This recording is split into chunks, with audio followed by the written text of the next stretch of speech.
Assalamualaikum warahmatullahi wabarakatuh.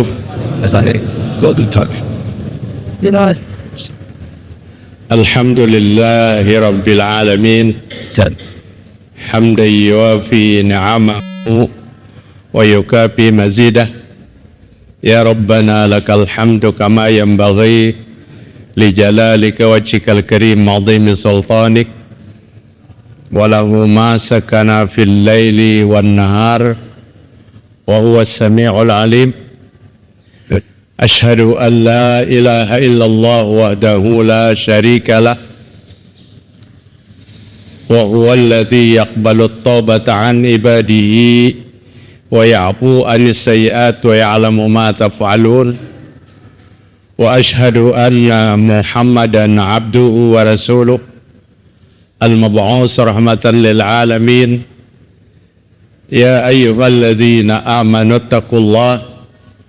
ittaqullaha haqqa tuqatih wa la tamutunna illa wa antum muslimun. Amma ba'd. Mari kita bersyukur kepada Allah Subhanahu wa taala atas limpahan rahmat karunia Allah yang kita tidak bisa menghitungnya, banyak sekali kepada kita. Kemudian kita bersalawat kepada junjungan kita Nabi besar Muhammad sallallahu alaihi wasallam, juga kepada seluruh sahabat, keluarga beliau ila yaumil qiyamah. Bapak-bapak, ibu-ibu rahimakumullah, kembali kajian ini ulun ingatkan, hari ini bulan Syawal sudah memasuki hari yang ke-22 ya. 22 bulan Syawal, Bapak-bapak. Masih ada sisa 8 hari bagi yang terlena dan belum melaksanakan siam 6 hari dalam bulan Syawal. Boleh aja memulai besok, masih ada kesempatan. Tapi lamun tinggal lagi 3 hari hanya mulai, itu kada puasa 6 hari ngarannya. Puasa 3 hari, karena puasa itu harus dalam bulan Syawal. Sampai Aisyah radhiyallahu anha pernah membayar ketinggalan puasanya, qada puasanya pada saat dia haid pada bulan Sya'ban tahun depan. Tapi kalau puasa 6 hari dalam bulan Syawal tidak berlaku lagi kecuali pada bulan Syawal. Zulkaidah bukan puasa 6 hari lagi. Ada nilai yang kita hampir tidak bisa menghitungnya, di mana Rasulullah SAW katakan puasa Ramadan yang sempurna kemudian ditambahi 6 hari dalam bulan Syawal, maka setara sama dengan puasa 1 tahun. Kita terlena, kita guringan aja, tapi nilainya sama dengan puasa 1 tahun. Ini sungguh luar biasa. Bapak-bapak hadirin rahimakumullah, kajian malam hari ini ulun masih meneruskan apa yang ulun sampaikan pada kajian kita malam Selasa di Masjid At-Taqwa juga, Kendai Alus, tentang apa yang pernah Nabi sampaikan sejak Rasul sallallahu alaihi wasallam diangkat menjadi nabi, menjadi rasul, sampai hari kiamat nanti, kata Nabi, kita akan melewati 3 zaman yang terbaik. Kita akan melewati 3 masa yang terbaik. Hadis ini dari Abdullah bin Mas'ud radhiyallahu an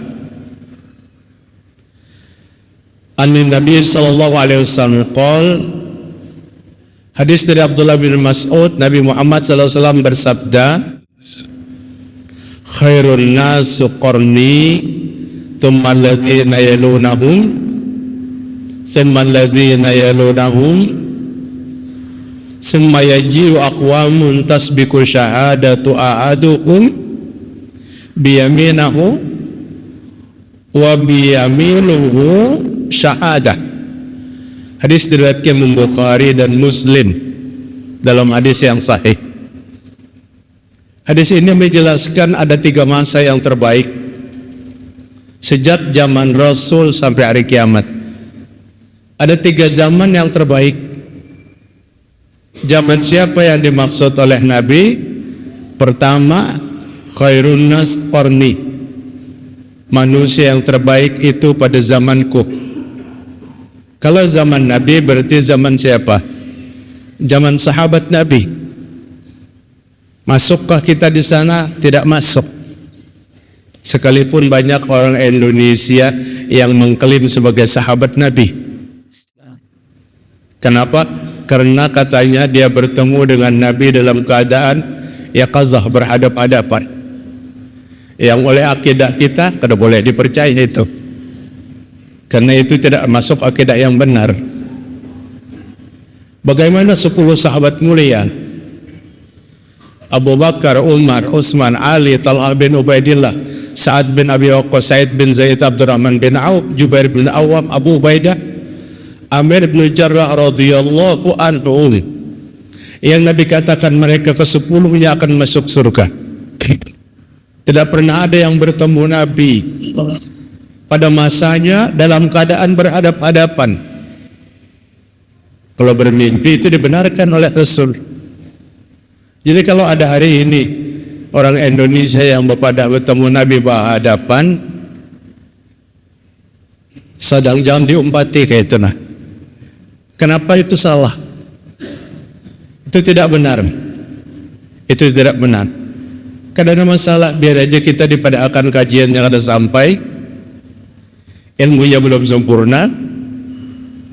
Tapi kalau kita mengatakan itu yang benar, bagaimana dengan ilmu para sahabat Nabi? Yang Nabi menjaminnya, orang yang hidup pada zamanku adalah kehidupan yang terbaik. Sains dan teknologi bukan, kemajuan ekonomi juga bukan. Nabi menilai yang terbaik ini karena apa? Keistiqomahannya dalam memegang teguh agama, keistiqomahannya dalam memegang teguh Islam sesuai dengan Islam yang datang pada masa itu. Dan sampai hari kiamat kita tidak menemukan lagi sebaik itu. Ada orang hari ini yang mengatakan Islam kita sekarang yang lebih baik. Tidak. Islam yang terbaik itu adalah Islamnya para sahabat Nabi. Sampai hari kiamat kita tidak menemukan lagi. Artinya kalau kita hari ini menyadari dan harus menyadari bahwa kita hidup bukan pada zaman mereka. Kita hidup bukan pada zaman sahabat. Zaman itu jauh berlalu daripada kita. Abu Tufail Amr bin Sabit Al-Kinani, sahabat Nabi yang wafat 110 Hijriah. Abu Qilabah Abdullah bin Zaid, sahabat Nabi yang wafat 104 Hijriah. Sahal bin Sa'ad Al-Ansari, sahabat Nabi yang wafat 99 Hijriah. Ini 3 sahabat Nabi yang terakhir wafat. Artinya masa sahabat tidak ada lagi setelah 3 ini. Ini yang terakhir. Kaum Ansar, Sahal bin Sa'ad. Kaum Muhajirin, Abdullah bin Zaid. Kemudian Amr bin Sabit Al-Kinani dari Bani Kinana. Yang 2 pendapat, ada yang mengatakan 110 Hijriah, ada yang mengatakan 100 Hijriah wafatnya. Tapi inilah zaman sahabat yang terakhir. Berita dari manapun yang mengatakan ada sahabat Nabi di Indonesia hanya yang masih hidup, itu jelas sekali kebohongannya dan tidak perlu kita ikuti. Tidak perlu kita percaya. Mau dibedakan ilmu kita ada sampai ke jadi masalah. Jemaah sekalian, dalam Islam itu kita disuruh memegang teguh yang jelas-jelas, yang nampak-nampak, yang nyaman-nyaman. Kalau nang sesuatu yang ada tapi jelas, jangan ikut-ikutan untuk memegang teguh itu. dan zaman yang terbaik pertama. Nanti kita jelaskan. Dan zaman yang terbaik yang kedua, walladzina yalunahum, zaman setelah sahabat.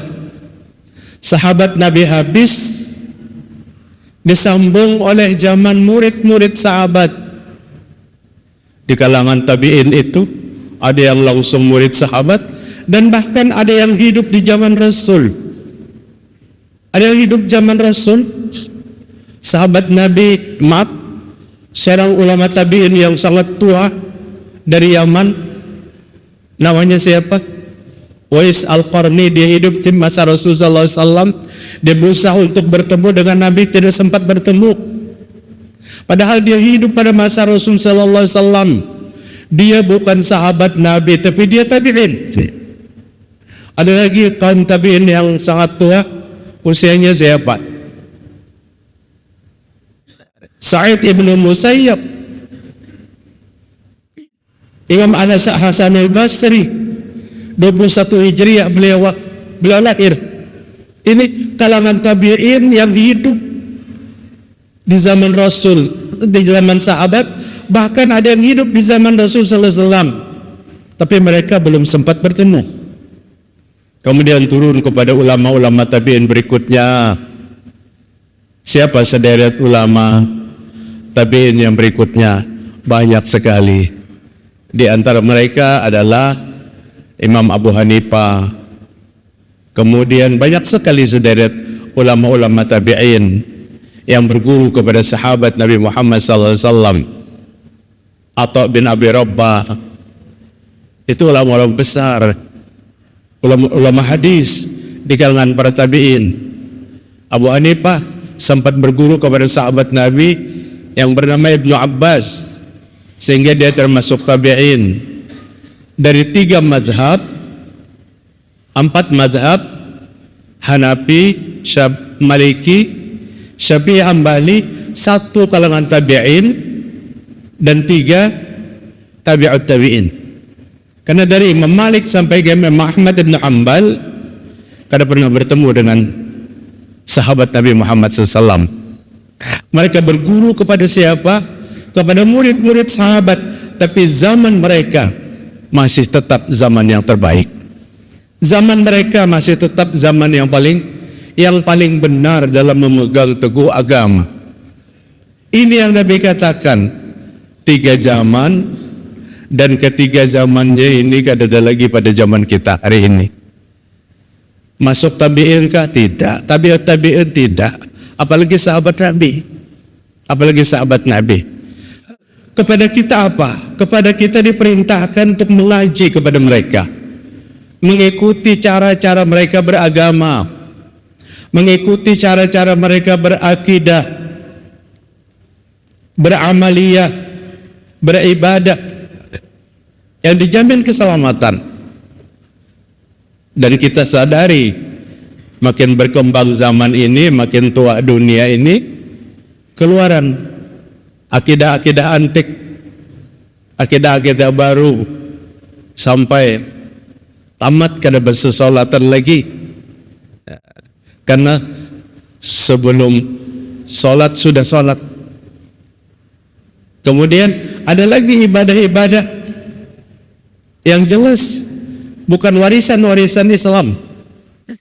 Sebagai umat Islam yang menginginkan kita menjadi pengikut setia Rasulullah sallallahu alaihi wasallam, maka kita harus memperpegangi beberapa ayat Al-Qur'anul Karim, terutama Al-Quran 31 dan 32 surah Al-Imran. Qul in kuntum tuhibbunallaha fattabi'uni yuhibbukumullah wa yaghfir lakum dzunubakum wallahu ghafurur rahim. Qul ati'ullaha war rasul fa in tawallaw fa innallaha la yuhibbul kafirin. Orang menginginkan kebaikan agama Allah Subhanahu wa taala, dia harus memahami dan mengikuti ayat ini dengan benar. Ayat ini adalah perintah dari Allah kepada Nabi. Kul, katakan wahai Muhammad. Kepada siapa Nabi diperintahkan untuk mengatakan? Kepada kita bapak-bapak.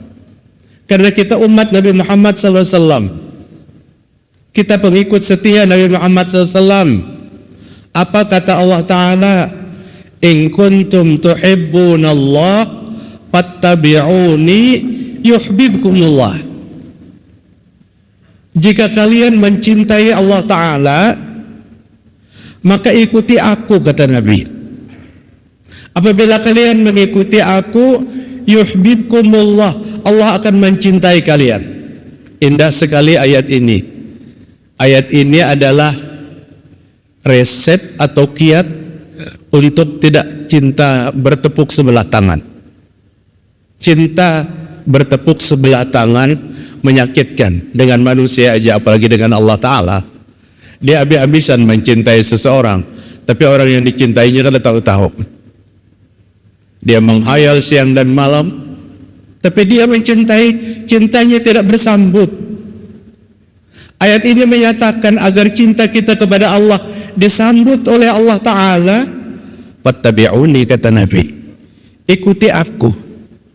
Karena Nabi adalah Rasul Sallallahu Alaihi Wasallam yang sangat mengerti cara mengikuti Allah dengan baik. Sangat mengerti cara mengikuti Allah dengan baik. Pada surah Hud ayat 112, Allah berfirman, fastaqim kama umirta wa man taba ma'aka wa la tatghaw innallaha bima ta'maluna basir. Istiqomahlah engkau wahai Muhammad, seperti apa yang kuperintahkan lewat Al-Quran.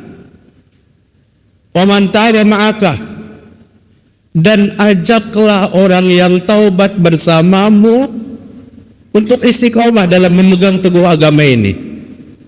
Wala tatghaw, jangan berlebih-lebihan. Innahu bima ta'maluna basir. Allah Maha menatap dengan apa yang kamu lakukan. Ibnu Abbas radhiyallahu an mengatakan, ayat ini turun, setelah itu Nabi mulai tumbuh uban satu persatu. Jenggot Nabi beruban, kepala Nabi beruban. Kata Ibnu Abbas. Dan seorang sahabat Ansar bertanya kepada Nabi, ya Rasulullah, wahai Rasul, laqad asra ilaika sayd, ubanmu mulai tumbuh. Bapak, kalau membayangkan Nabi itu jangan kayak uban kita. Maaflah, kalau tidak ada hitungan lagi sudah ubannya. Kalau Nabi itu tidak lebih daripada 20 helai uban beliau sampai wafat. Jadi kalau ada yang bermimpi bertemu Nabi, baju putih, kepalanya putih, jenggotnya putih, itu pasti lain. Karena Nabi tidak lebih daripada 20 helai. Tapi dia membuat sahabat khawatir. Qad asra ilaika sayyid, sungguh ubanmu tumbuh satu persatu wahai Rasul. Apa kata Nabi? Sayyabtani udun, yang membuat aku beruban ini pada saat aku menerima surah Hud. Kata Ibnu Abbas, bukan surah Hud yang jumlahnya 123 ayat. Surah Hud itu kan 123 ayat. Tapi yang membuat Nabi beruban dan Nabi berpikir keras pada saat Nabi menerima fastaqim kama umirta wa man taba ma'aka wa la tatghaw innahu bima ta'maluna basir. 112. Dibaca selintas, kayak apa Nabi sampai beruban?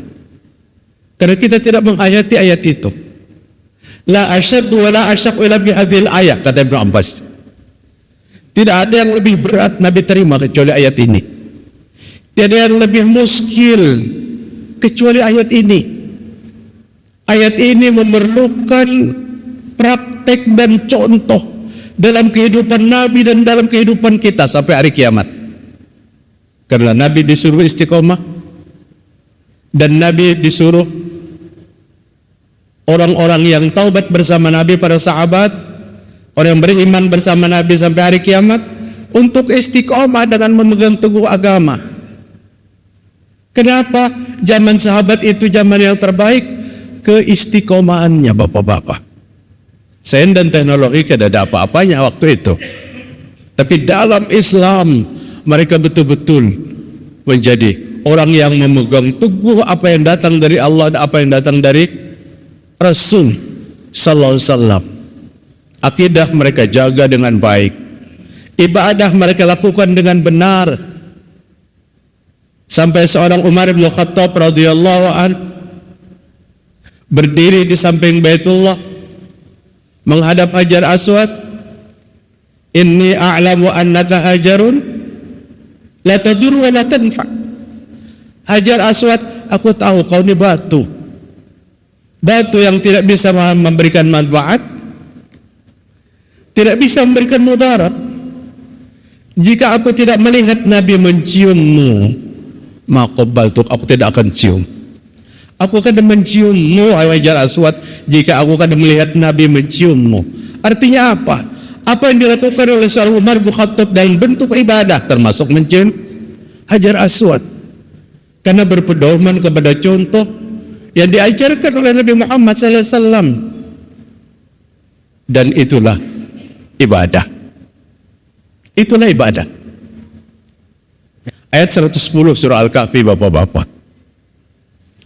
Faman kana yarju liqa'a rabbih falyamal amalan salihah wa la yusyrik bi'ibadati rabbih ahada. Ulun potong dari tengah.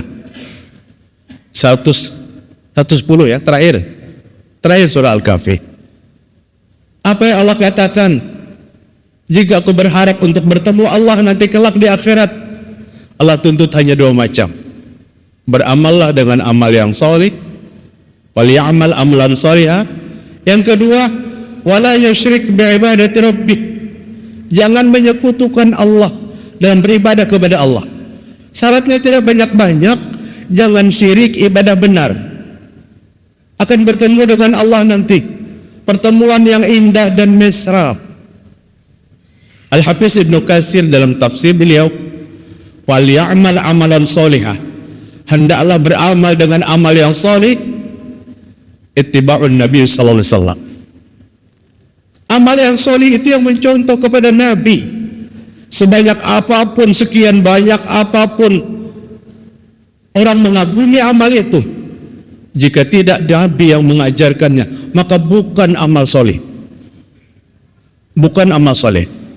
Mungkin kalau kebalikannya bisa. Apa Pak? Biar yang nyambatnya lah. Jadi yang namanya amal solih itu yang Nabi ajarkan, kata Ibnu Katsir. Al-iqtisadu bis sunnah khairum minal ijtihad bil bid'ah, kata Abdullah bin Mas'ud. Sedikit tapi sunnah lebih baik daripada banyak. Tapi kadang kau menemukan dasarnya, kadang kau melacak sumbernya. Dari mana yang kita lakukan itu? Dan ini sebuah penyakit besar akhir zaman, yang Nabi sallallahu alaihi wasallam mengancamnya. 3 golongan yang sangat dibenci oleh Allah. Abghadun nas, semurka-murka Allah kepada manusia.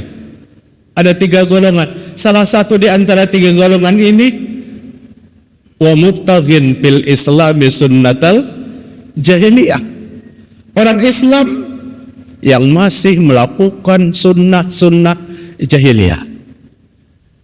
Tidak tahu, bukan, kita tahu sebenarnya. Kita tahu itu bukan peninggalan Islam. Kita tahu itu bukan syariat Islam. Tapi hari ini Islam dipaksa untuk mengakui itu sebagai syariat Islam. Kalau dalam istilah orang menyebutkan apa? Mengislamkan budaya, bukan membudayakan Islam. Sahabat Nabi itu disuruh diikuti karena dia membudayakan Islam. Islam menjadi budaya kehidupan sahabat. Akhir zaman terjadi budaya diislamkan. Islam harus tunduk kepada kultur di mana Islam berada. Dan di sini hilangnya kemurnian agama kita. Di sini yang Nabi katakan orang pegang Islam itu seperti memegang apa? Bara api. Kayak apa memegang bara api itu Pak? Apabila dipegang tangan beliau, apabila kan dipegang lepas. Berat sekali orang memegang teguh Islam. Bagaimana mengatasi ini? kajilah Islam pada sumber-sumber yang hak. Ada kajian yang sumbernya tidak hak. Nabi sudah sampaikan sekian lama. Dari Abdullah bin Mubarak, inna min asyaratis sa'ah ayal tamisal ilma indal asagir. Nabi Muhammad SAW mengatakan, tanda kiamat itu dekat. Manusia nanti akan berbondong-bondong mencari ilmu kepada al-asagir. Ibnu Mubarak ditanya, Syekh, apa asagir itu? Ittiba'ul hawa, kata beliau. Mereka semua menjadi pengikut-pengikut hawa nafsu. Jamaah sekalian rahimakumullah, makin zaman ini bertambah, umur kita makin tua, makin keluaran yang antek-antek, Pak. Kayaknya kita ini digiring pada satu paham di mana akan mengkabulkan keyakinan kita kepada akidah kepada Allah Subhanahu wa taala. Padahal sore tadi baru aja kita baca 3 kali. Raditu billahi rabba wa bil islami dina wa bi Muhammadin nabiyyan wa rasulah.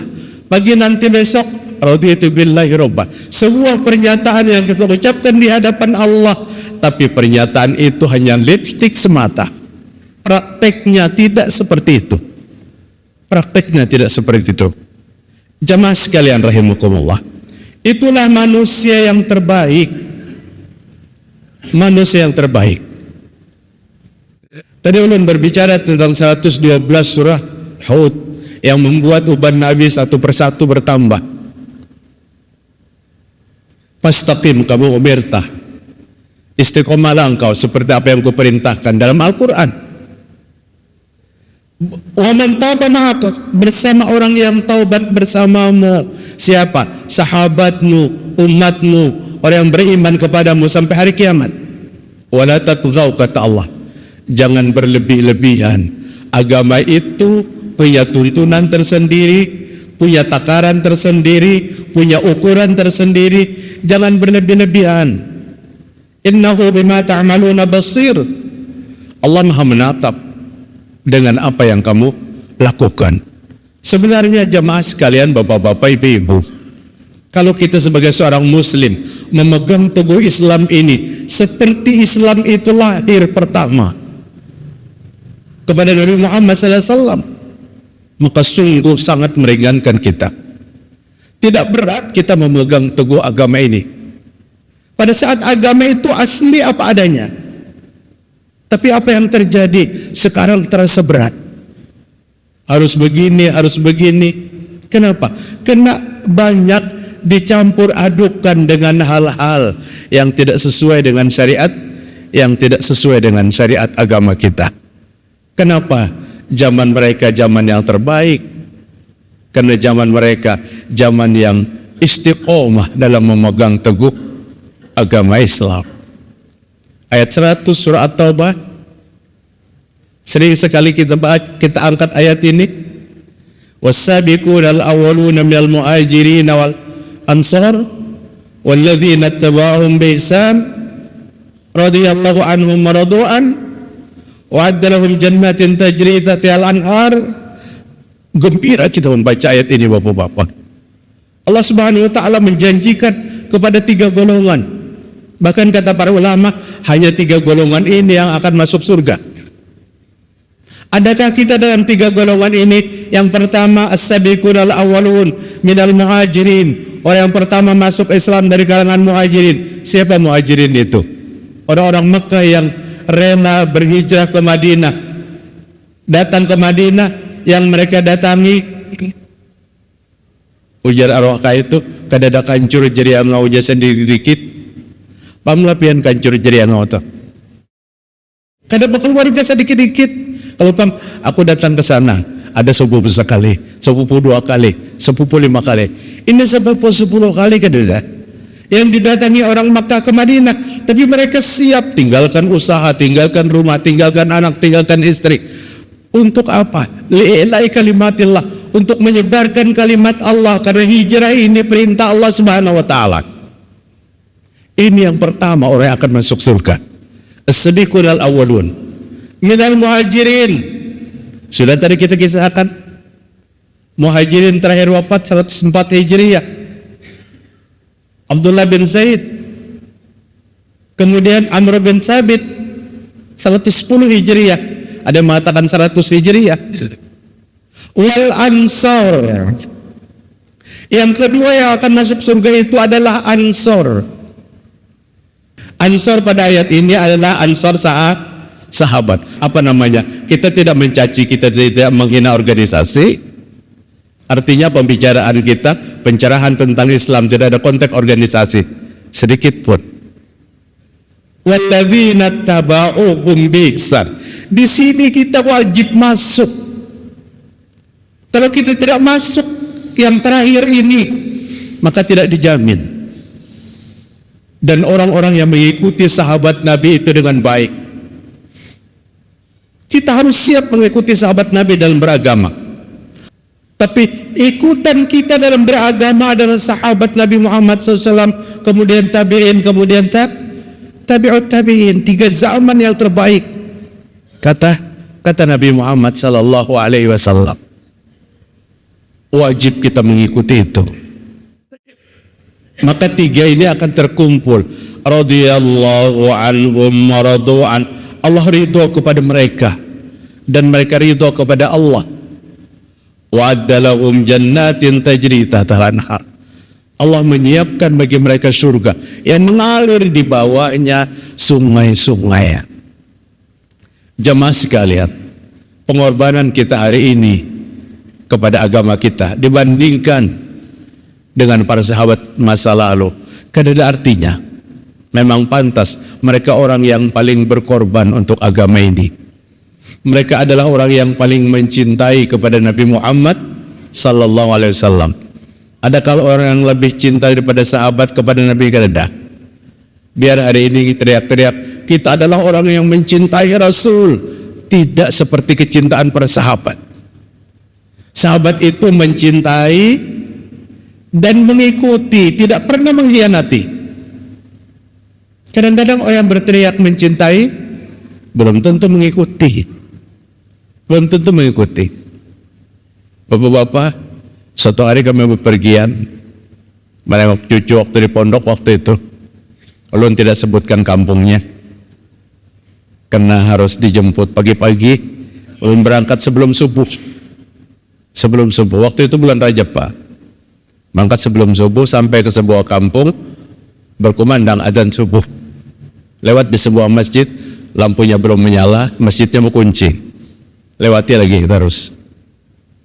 Melewati lagi terus, RT sebelah ada sebuah musala. Berkunci juga. Berkunci juga. Lewati lagi, RT sebelah ada sebuah musala lagi. Dan masjid-masjid yang lain terdengar mulai mengumandangkan iqamat salat subuh. Kami harus singgah, kita paksa singgah di sini. Kalau masjidnya ada dibuka, kita salat subuh di teras. Alhamdulillah kunci musala itu dari luar kuncinya. Jadi luar, dibuka dari luar, kap masuk. Kami memberanikan diri menyalakan lampu. Salat subuh bertiga sampai terakhir, kami bertiga serombongan. Alhamdulillah sampai salam ke danang datangnya. Kemudian selesai hendak belikan, nengok ke belakang, piring seabrak-abrak belum dicuci. Rupanya kuyuan malam tadi. Kan ingat lagi melaksanakan salat subuh. Cinta kayak ini lah? Bukan cinta. Ini gombal kali ini Pak. Disanjung setinggi langit kepada Nabi, tapi pelaksanaan kepada sunnahnya kosong. Bahkan sampai pada tingkat mengolok-olok sunnah. Mengolok-olok sunnah. Kalau menyebut perilaku orang yang melaksanakan sunnah dengan kebencian, sama dengan membenci Nabi Muhammad SAW. Bapak, kalau ada di antara saudara kita yang melaksanakan sunnah, kita bersyukur, kita berdoa. Jangan grup yang mana, itu grup yang itu. Yang mana, itu yang jenggot cepat yang panjang umpamanya. Ini berbahaya Pak. Urusan kita berjenggot atau kada berjenggot, itu kada masalah. Grup yang mana, grup yang celananya cingkrang-cingkrang, maaflah ulun lah, maaf benar. Jangan kita termasuk menghina dengan sunnah Nabi Muhammad SAW. Jika kita membencinya bukan kepada pribadi tapi kepada apa yang dia lakukan, maka kita termasuk orang yang menghina kepada sunnah. Maka dengan sunnah itu jangan berandai-andai. Apa yang datang dari Allah, apa yang datang dari Rasul, jangan berandai-andai. Seandainya, ini berbahaya tuh. Al-Quran itu kada turun di Makkah atau di Madinah, pasti kada ada kalimat afala yanzuruna ilal ibili kaifa khuliqat. Ini kotor pikirannya. Apakah kamu akan mau berpikir kayak apa Allah menciptakan unta? Tapi karena Al-Quran turun di Makkah, turun di Madinah, ujarnya nang banyak unta, lalu Allah mencontohkan kayak apa Allah menciptakan unta. Coba jika Al-Quran itu turun di Alabiu, mungkin berubah lagi ayatnya caranya. Berbahaya Pak, sangat berbahaya. Berandai-andai ini sangat berbahaya. Pantas Nabi itu apa? Pakai gamis. Ulun ini kada mempromosikan gamis, ulun sering begamis dan sering juga kada begamis. Nabi pakai gamis karena Nabi orang Arab. Coba jika Nabi orang Jawa Timur, Nabi kada pakai gamis, Nabi pakai apa yang berbuntutnya? Belangkon. Nabi pakai belangkon. Ini andai-andai yang merusak iman. Laqad kana lakum fi Rasulillahi uswatun hasanah. Kada kau dibahas-bahas. Apa yang Nabi contohkan itu sesuatu yang terbaik. Kita mencontoh kepada Nabi, mengikut kepada Nabi, itulah sesuatu yang terbaik. Kada perlu kita berandai-andai, sangat berbahaya. Maka apa yang disampaikan lewat Rasul, sahabat, tabi'in, tabi'ut tabi'in, inilah yang kita pakai hari ini. Oh kalau itu Islam mundur, tidak. Islam tidak mundur, justru majunya Islam pada saat kita istiqomah seperti Islam yang baru datang. Diajaknya lagi, kalau anak Islam seperti zaman sahabat, jangan naik pesawat, naik haji.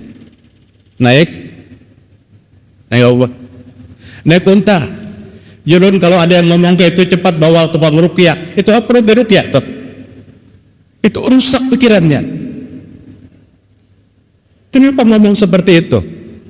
Kembali kepada Nabi ini agamanya. Agamanya. Kalau pakaiannya, lingkungannya, apa yang ada pada kita? Apa yang ada pada kita? Rasul makan kurma, makan gandum. Kita kadang kau kenyang, ya beras kita makan. Oh itu bid'ah makan beras, ya nang diruqyah. Ruqyah tuh ini kada bagus cara berpikirnya kayak ini. Apa yang ada kita pakai celanaan, kada begamis, kenapa? Apa ada masalah? Kada ada masalah. Tapi berbicara tentang agama, kembalilah kepada 3 zaman yang terbaik. Sahabat Nabi, tabi'in, dan tabi'ut tabi'in.